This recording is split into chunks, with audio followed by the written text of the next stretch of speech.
Kuya, ano nangyari sa transition? Hindi malinis ang iyong transition doon.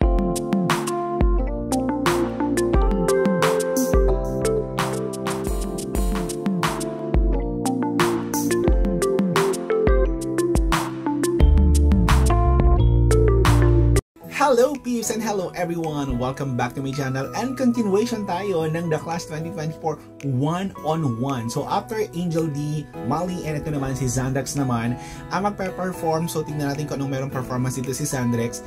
Dun sa trio, sa 3-on-3, last week na nagawa natin ng reaction video is nakalusot siya versus kay Xandra. So tignan natin kung makakalusot ulit dito si Xandrex. So syempre, kung bago pa lang sa channel, please subscribe and hit the notification bell and comment down there. So ito na Clash Nation, panoorin na natin to. So let's go sa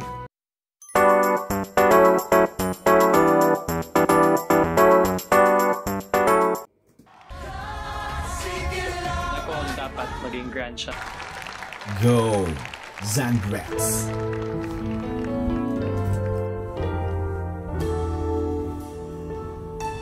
Ipagpatawad mo aking kapangahasan, binibini ko.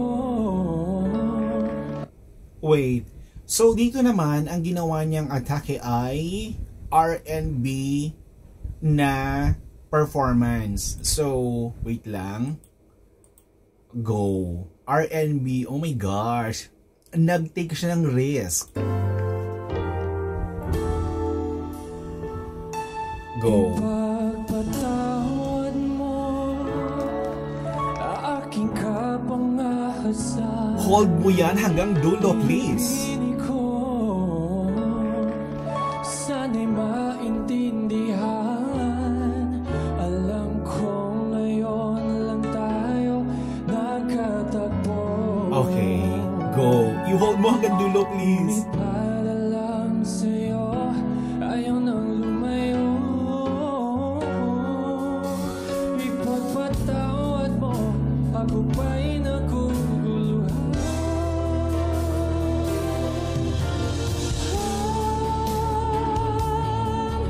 Minahal kita agad. Kuya, ano nangyari sa transition? Hindi malinis ang iyong transition doon. Super weak. Minahal kita agad. Ipagpatawad mo.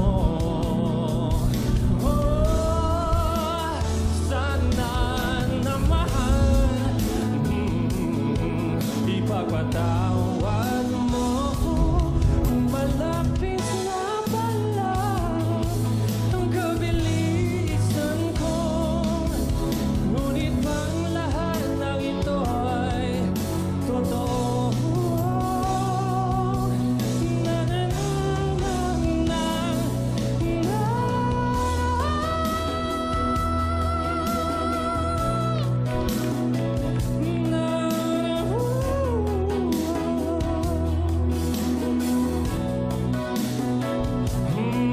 ipagpatawad, patawad, minahal kita agad.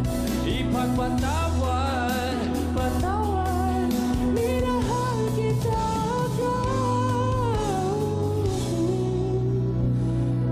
Ipagpatawad mo.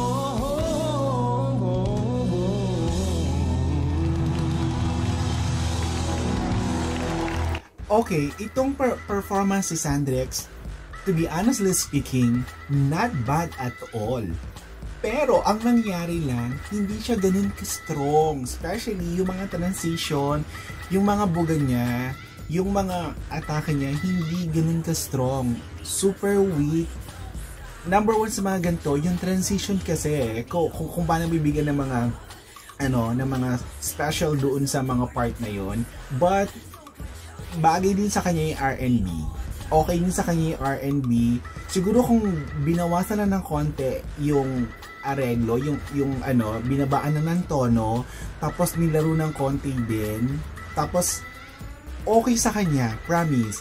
Hindi lang naging ganun kaganda ang performance niya. So, ilang masasabi natin, medyo naging weak lang yung dating ng kanta para sa kanya, but performance niya bagay sa kanya, okay sa kanya. So tingnan natin kung makakalusot siya dito. So oh my gulay.